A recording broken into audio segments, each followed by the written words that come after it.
Magandang hapon mga kabay. So meron pa kong estimate dito mga kabay. Ang job number nito mga kabay 39388 letter A.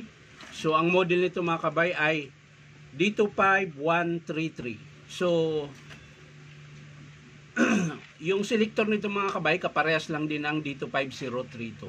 Ayan, ang model nito itong model ngayon na i-estimate natin ay D25133. Ayan. So ito mga kabay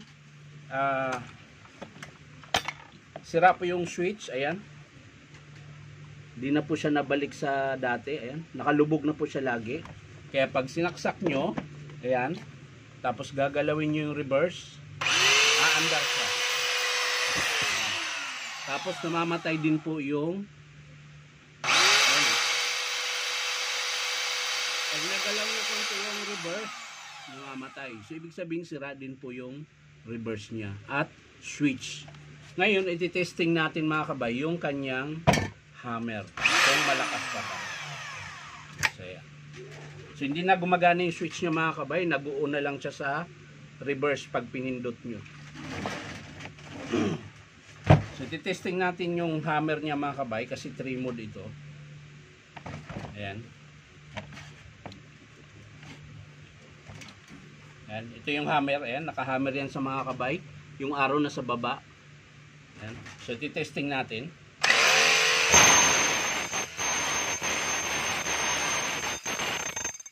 So, okay pa naman mga kabay.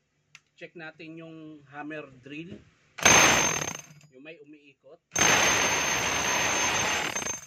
So, okay pa rin. Nga lang, yung spindle niya mga kabay, alog. Ayan. Malakas po yung alog. Ayan.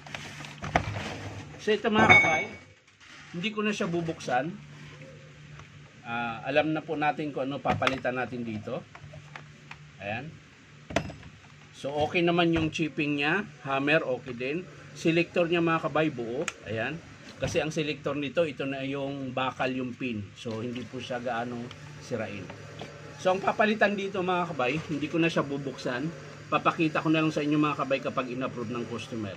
Una natin palitan ay yung kanyang switch. Ayan, nakalubog na. Dapat kasi nakaangat. Ayan, papakita ko sa iyo yung kasama niya. Na switch. Ayan. Ito paresto mga kabay. Dito 5133. Ayan po. Yung switch niya. Hindi siya nakalubog.